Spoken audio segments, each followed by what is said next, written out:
Hello friends, સ્વાગત છે આજની નવી રેસીપી। તો આજે આપણે વધેલી રોટલીમાંથી કુરકુરો સરસ ટેસ્ટી હેલ્ધી એવો નાસ્તો બનાવીશું।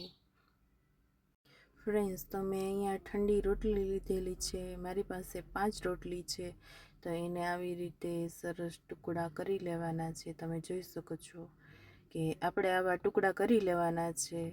આ ઠંડી રોટલી જ લેવાની છે। જો તમારે આવો નાસ્તો બનાવવો હોય તો 2 કલાક પહેલાંની રોટલી બનાવેલી હોય તો પણ ચાલશે, અને ઠંડી રોટલી હોય તો એ વધારે સારું, કેમ કે આનો અસલ ભૂકો થઈ જાય છે। તો આવી રીતે આપણે પહેલાં કટકા કરી લેવાના છે રોટલીના, અને તમે જો આવો રોટલીનો નાસ્તો બનાવશો ને તો બહુ સરસ ટેસ્ટી બનશે।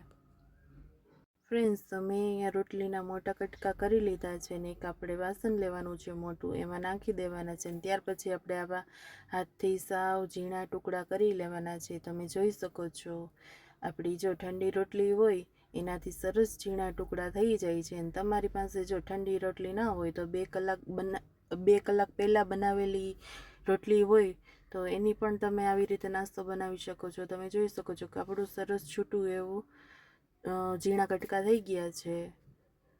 તો હવે આપણે નાખીશું તીખું લાલ મરચું અને લીલું મરચું બંને નાખ્યું છે। તમારી પાસે મીડિયમ મરચું મોરું હોય તો તમે નાખી શકો છો।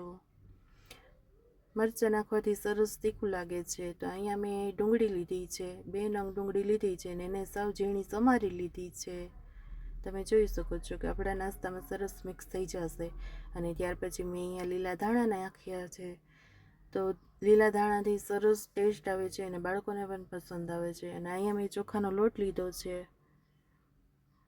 2 ચમચી ચોખાનો લોટ લીધો છે મેં, અને ચણાનો લોટ લીધો છે, જે આપણા નાસ્તાને ક્રિસ્પી લેયર બનાવશે એટલા માટે મેં 1 ચમચી ચણાનો લોટ લીધો છે, 1 ચમચી હળદર પાવડર લીધો છે, 1 ચમચી ધાણા જીરું પાવડર લીધો છે, ત્યાર પછી 1 ચમચી કશ્મીરી લાલ મરચું લીધું છે। તમારી પાસે જો ન હોય તો રેગ્યુલર મરચું પણ નાખી શકો છો, અને સ્વાદ પ્રમાણે મીઠું નાખીશું। ત્યાર પછી આપણે સરખું એવું મિક્સ કરી લેવાનું છે। તમે જોઈ શકો છો કે આવી રીતે આપણે સરસ હાથથી મસળતું જવાનું છે અને મિક્સ કરતું જવાનું છે। બધો મસાલો આપણે મિક્સ આવી રીતે કરવાનો છે। તો તમારી ઘરે તાડી રોટલી વધતી જ હોય તો તમારી ઘરે આ જરૂરથી નાસ્તો બનાવજો। તો મેં અહીંયા લીંબુનો રસ નાખ્યો છે થોડોક, 1 અડધા ફાડા જેટલો, અને ત્યાર પછી પાછું આપણે મિક્સ કરી લેવાનું છે। અને અહીંયા મેં સફેદ તલ લીધા છે 2 ચમચી જેટલા, એ નાખીશું, અને ત્યાર પછી પાછું આપણે મિક્સ કરી લેવાનું છે। અને અહીંયા થોડું થોડું પાણી આપણે ઉમેરતું જવાનું છે અને હાથથી આવી રીતે મસળતું જવાનું છે, જેથી કરીને આપણો નાસ્તો સરસ ક્રિસ્પી ને એવો થશે। આપણો લોટ ક્રિસ્પી નાસ્તો બનાવવા માટે સરસ તૈયાર થઈ ગયો છે। તમે જોઈ શકો છો કે આપણે આવી રીતે સરસ ક્રિસ્પી નાસ્તો બનાવવાનો છે આવી રીતે, અને પછી તેલમાં આપણે તળી લેવાનો છે।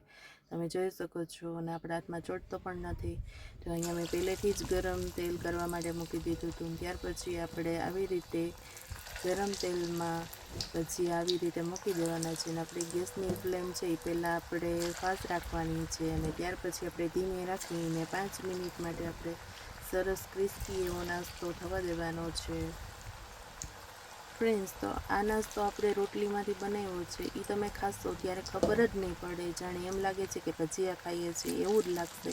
તો આવો સરસ આ રોટલીમાંથી નાસ્તો બને છે, તો તમારી ઘરે આ રેસીપી જરૂરથી ટ્રાય કરજો। મોટાથી લઈને બાળકો સુધીને બધાને જ ભાવશે। ફ્રેન્ડ્સ, બધાની ઘરે રોટલી તો વધતી જ હોય છે, 1 2 3 4 5 રોટલી તો વધતી જ હોય છે। તો એમાંથી સરસ આવો નાસ્તો બનાવો ફટાફટ, આપણા ઘરના જ મસાલામાંથી બધું જ બનાવવાનો છે આ નાસ્તો। તો જરૂરથી ટ્રાય કરજો, અને આ નાસ્તાને બહુ ઝાઝો ટાઈમ લાગતો જ નથી બનાવવામાં, ફટાફટ બની જાય છે, અને સરસ હેલ્ધી એવો બને છે, અને વધેલી રોટલીમાંથી જ બને છે। તો ફ્રેન્ડ્સ, જરૂરથી બનાવો આ ઘરે। તો 5 મિનિટ સુધી ધીમી ગેસની ફ્લેમે આ નાસ્તો બનાવવાનો છે, અને તમે જોઈ શકો છો કે આપણો નાસ્તો છે ગોલ્ડન બ્રાઉન કલરનો સરસ ક્રિસ્પી તૈયાર થઈ ગયો છે। તમે જોઈ શકો છો। તો હવે આપણે ડીશમાં નાખશું, સરસ ક્રિસ્પી અવાજ આવશે આપણે નાખશું એ, તો સરસ આ ક્રિસ્પી નાસ્તો બને છે।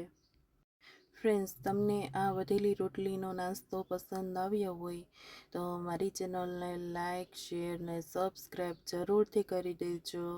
Thank you.